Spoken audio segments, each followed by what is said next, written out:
नहीं रही और बार बार असहनीय पीड़ा तड़प उठती हूँ मैं। हर क्यों बदलता गया, पर मेरी स्थिति नहीं बदली। एक बार गिरावट आया तो फिर गिरते ही चली गई। पहले राजा महाराजाओं के आदेश से और अभी सामान्य आदमी तक हर तरफ मेरा ही क्यों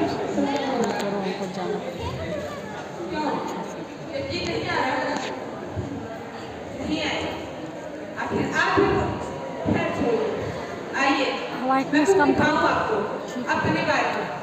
बहुत समय पहले महाराज हरिश्चंद्र अपने सत्य, ज्ञान और विचार के लिए काफी प्रसिद्ध थे। उस दिन मैं महारानी शायद बनकर काफी खुश थी। तभी अचानक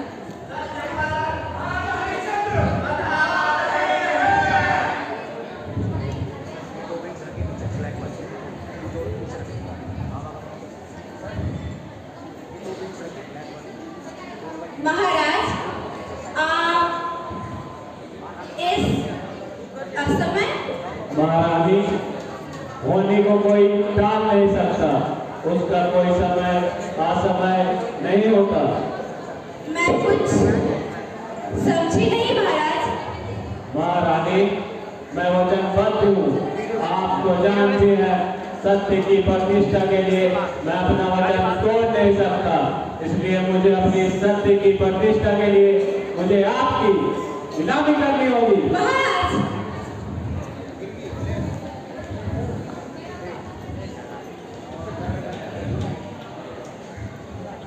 तो इसमें संकोच कैसा महाराज? मैं नीलामी के लिए सहज तैयार हूँ। महारानी, महारानी, महारानी, महारानी, महारानी, सत्य और प्रतिष्ठा के लिए कुर्बानी करने वाले महाराज की जय जयकार हो रही। महाराजा हरिश्चंद्र की जय, महाराजा हरिश्चंद्र की जय। और मैं एक रानी रोती रही, तड़पती रही। जय हो, मेरी आवाज कुंद हो गई। फिर दिन बीतता गया, एक नई हो गई। मैं कुरुश्रेष्ठ की अर्धांगिनी थी। मुझे हासिल करने के लिए उन्होंने भरी जलकर सभा में सबको परास्त किया था। मुझे पाने के लिए उन्होंने रावण जैसे महाबली का नाश किया था। 14 वर्ष के वनवास के बाद मैं घर लौटी थी। काफी खुश थी मैं। फिर एक दिन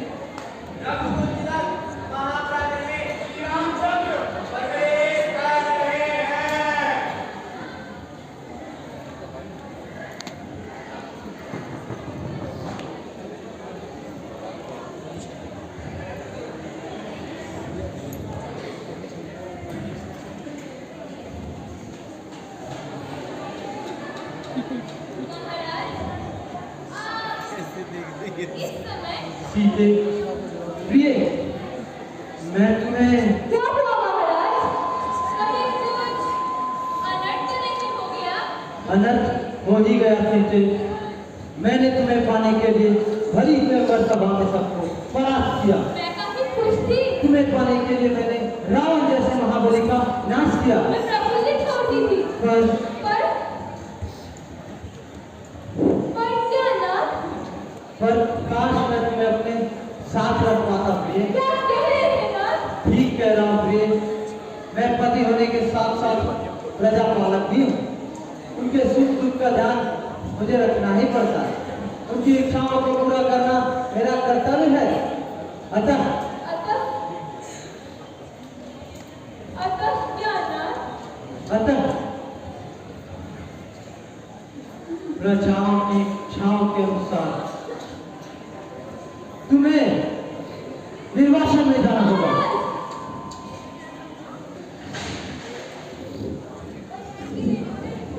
मैं आपकी आज्ञा का पालन करूंगी। सीधे सीधे सीधे।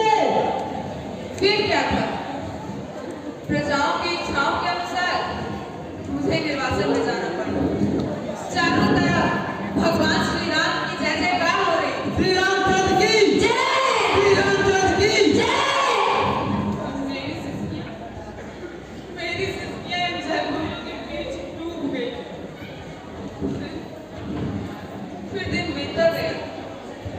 एक नए युग में मैं काफी खुश हूँ। अब मेरे 5 पति थे, 5 क्षेत्र में प्रतिष्ठित। मैं बहुत खुश हूँ। तभी अचानक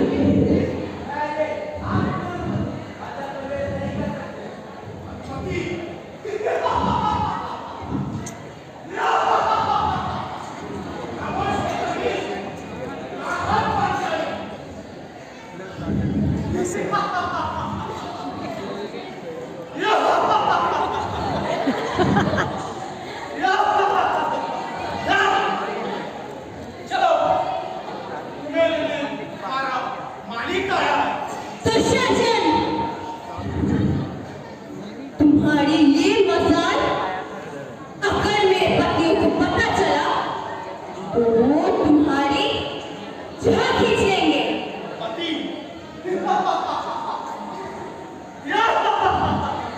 कौन पति? वैश्वानी जो तुम्हें सुबह में आ गए। अब तुम पौरसेश महाराज दुर्योधन की त्रासी हो।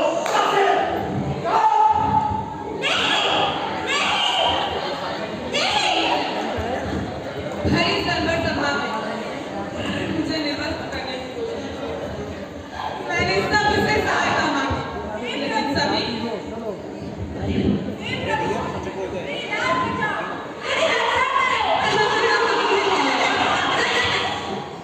खामोश थे। एक नए युग में मैं उपभोग, प्रयोग और सजावट से होते हुए एक बोझ समाचार और व्यापार बन गई। उस दिन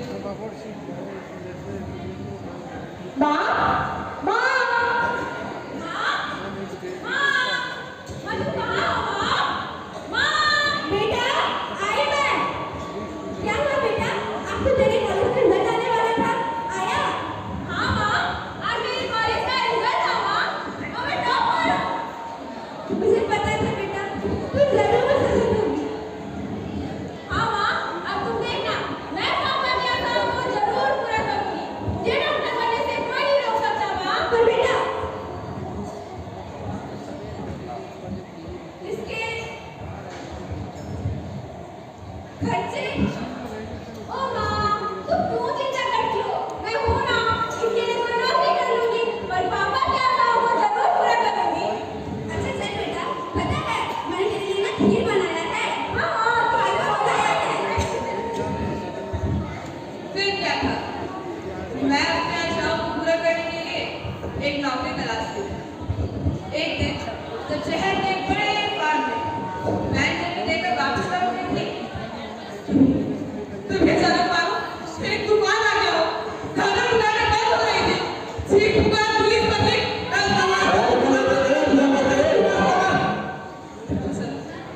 दरअसल शहर में दंगा हो गया है। मुझे पता नहीं था क्या करना है। साल के एक दंगे की मैं भाग रही थी।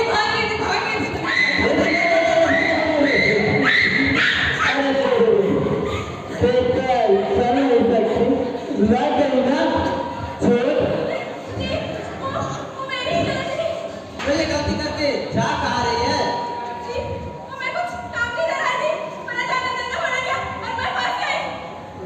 ए, तेरा नाम क्या है?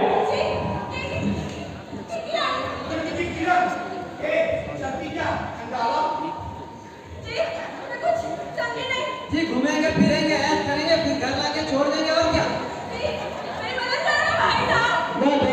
अरे मदद के लिए तो आए हैं, पर भाई साहब बोलते सब कचरा लगा दी। तेरे को नहीं पता, आजकल भाई साहब बोले तो मदद की समाना काम हो जाती है। अबे तो ऐसे तो कर आए थे, इतना भी नहीं समझती। आजकल give and take and give का जमाना है।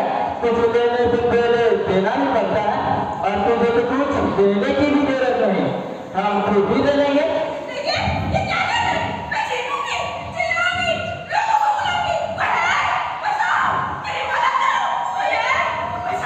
ए लड़की, इतनी आजाद है इसे, इसके पीछे से, चिल्लाने से, कोई आजाद नहीं। लोग समझेंगे कि किसी फिल्म की शूटिंग चल रही है। और तभी के बाद अरे अच्छा सब कुछ धीरे धीरे बंद घरों के दरवाजे खुलने लगे। जंगल थम गया था और साथ ही मेरी सांसें भी थम गई। एक हुजूम मेरे चारों तरफ था, वही हुजूम जो दुबक कर मेरी चीखें सुन रहा था, वही हुजूम जो मेरे लिए दरवाजा खोल न सका, वही हुजूम जो उनसे यह पूछ न सका ऐसा क्यों? ऐसा किसने लिए? ऐसा किसने किया? ऐसा क्यों किया? और मेरी तस्वीरें ली गई अखबारों में, चंद और लाशों के साथ मेरी तस्वीर भी छपी। एक आशा से एक समाचार में तब्दील हो गई। पांडे जी, हाँ बोल रहा हूँ। हाँ हाँ, मैं संपादक बोल रही हूँ। हाँ नमस्कार मैम, नमस्कार। हाँ हाँ नमस्कार नमस्कार। वो जो आपके शहर में घटनाएं हुई हैं, उनका न्यूज़ जरा बढ़िया से दीजिएगा। हाँ मैम, आप फिक्र ना करें मैम। एक मेन न्यूज़ है और 5 छह बॉक्स में भर दिया मैम। इतने में क्या हुआ? पूरा एक पेज इसी से भरा होना चाहिए। आखिर देश का नाम जुड़ा है हमारे साथ। याद रखिएगा, सरकार के हाथ में हमारा ये अखबार होना चाहिए। समझ गए ना? हाँ मैम समझ गए। हाँ ठीक है ठीक है।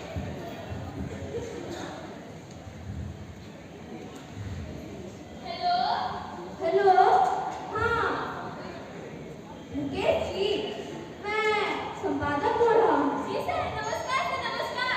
हाँ हाँ नमस्कार नमस्कार। आपके वहाँ जो घटनाएं। जी सर आप फिक्र न करिए, सुना है अगला अखबार एक पेज है, हम भी एक पेज देंगे सर। जी हाँ हाँ, वही बात तो कह रहा था मैं। और भाई हाँ, शहर के कुछ लोगों की प्रतिक्रियाएं भी छुपाएगा। ऐसा लिखेगा कि लोग ये ना कहे बिजनेस कर रहा है, ऐसा लिखेगा कि लोग कहे अखबार नहीं आंदोलन है आंदोलन। समझ गए ना? जी सर। इस तरह से मैं एक समाचार से व्यापार में और व्यापार से एक शव यात्रा में बदल गया।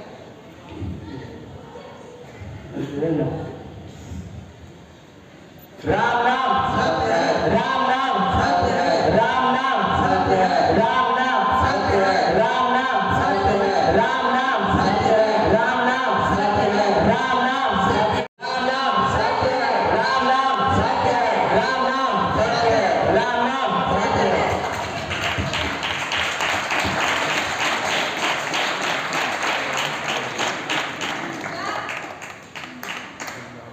तालियां बजा रहे हैं और बजाइए ना, मैं भी साथ में बजाऊंगी। तालियां बजाने के तो सीखा है आप लोगों ने, दरअसल है ना, बस यही तो जानते हैं। इसी तरह से उस दिन भी ताली बजाई थी आप लोगों ने, जिस दिन अपनी सत्य की प्रतिष्ठा के लिए, अरे बल्कि यूं कहिए कि अपने आप की तुष्टि के लिए भगवान श्री राम महाराज हरिश्चंद्र ने महारानी शैल्या को नीलाम कर दिया था। अगर उस दिन भगवान श्री राम ने महाराज हरिश्चंद्र ने महारानी शैल्या को नीलाम नहीं किया होता, तो आने वाले युग में अपनी सिंहासन बचाने के लिए भगवान श्री राम ने सीता को निर्वासन में नहीं भेजा होता। अगर उस दिन भगवान श्री राम ने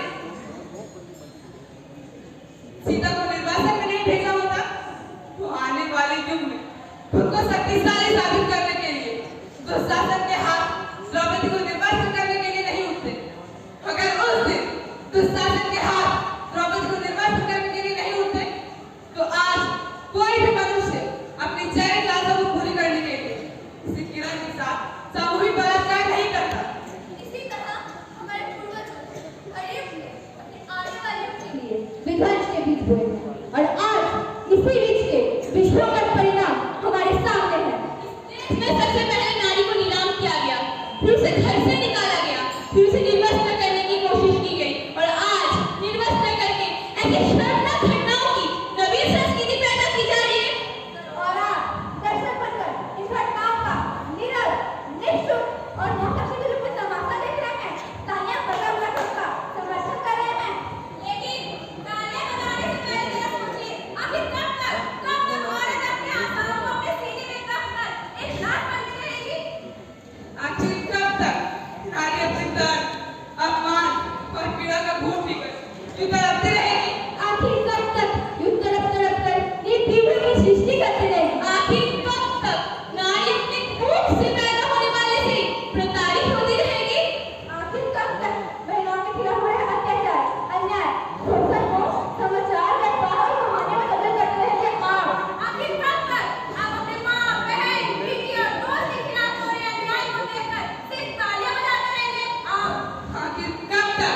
मैं युधिष्ठिर से सीता, सीता से द्रौपदी, द्रौपदी से किरण और किरण से ये तमाम सत्य बनते रहूंगी मैं आखिर तक। एक विषम परिस्थितियों के बावजूद इस नए भारत में मेरी मौजूदगी पीटी उषा और मेरी कांग्रेसी महिलाओं में भी है। मेरी मौजूदगी लता मंगेशकर और आशा भोसले जैसी महिलाओं में भी है। कष्टों को दर्दनाक करती हुई मेरी मौजूदगी कल्पना चावला और शकुंतला देवी के रूप में भी है। मेरी मौजूदगी इंदिरा गांधी और द्रौपदी मुर्मू के रूप में भी है। मैं ही अंत, मैं ही आरंभ, मैं ही कर, मैं ही मोक्ष, मैं ही सृष्टि की जननी हूँ। मैं ही दुर्गा, मैं ही काली और मैं ही शक्ति का अवतार हूँ।